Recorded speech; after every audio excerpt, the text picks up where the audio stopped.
We are very sorry mister Asif Nazrul, আপনার ওস্তাদদের জন্য আজকে আপনাকে এরকম হেনস্থার শিকার হতে হলো। অ্যাকচুয়ালি উনি আসিফ নজরুল তো হচ্ছে চার্জশিট দিতে পারে না। চার্জশিট দেওয়ার প্রথমত কাজ হচ্ছে পুলিশের।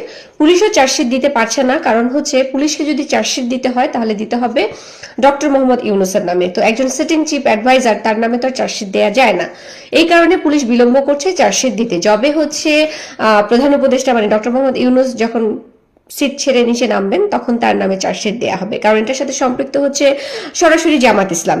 তাহলে চার্জশিট যদি দিতে হয় জামাতের শফিকের নামে চার্জশিট দিতে হবে এবং ডক্টর মোহাম্মদ ইউনুসের নামে চার্জশিট দিতে হবে, কারণ তারা হচ্ছে হাদি হত্যার সাথে একসাথে জড়িত। কারণ তারা জানতো যে গণঅভ্যুত্থানে যারা অংশগ্রহণ করেছে এই সমস্ত বিপ্লবীরা এবং আন্দোলনকারীরা সবাই হচ্ছে অনিরাপদ, তাদের নিরাপত্তার ঝুঁকি আছে।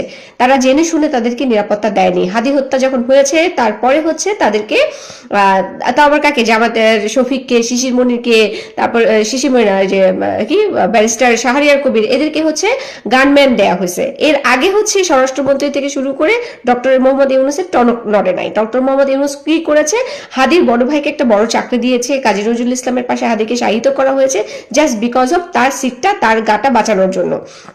এখন যদি কেউ পুলিশ প্রশাসন যদি চার্জশিট দিতে চায় তাহলে চার্জশিটটা দিতে হবে ডক্টর মোহাম্মদ ইউনুসের নামে, জামাত ইসলামের শফিকের নামে, এবং হচ্ছে এই যে ঝুমা মেটা আছে, এই জামাত ইসলামের প্রথম সারির যে নেতাগুলো আছে তারা তো প্রি প্ল্যান করে ভারতে বসে এই মিটিংটা করেই আসছে যে হাদিকে হত্যা করে তাদেরকে হাদিকে পিতা বানানো হবে জামাত ইসলামের, এবং এটাকে ক্যাশ করে যাতে নির্বাচনটা বানচাল করা যায় সেটার জন্য হাদিকে হত্যা করা হয়েছে। সুতরাং এই যে যারা হচ্ছে বড় বড় মাথাগুলোর নাম বললাম, এই বড় বড় মাথাগুলো তো সিটিং অ্যাডভাইজার, একটা পাওয়ারে আছে। এই পাওয়ারে থাকাকালীন তো চার্জশিট দিতে পারে না, এটা তো আপনাদের বুঝতে হবে।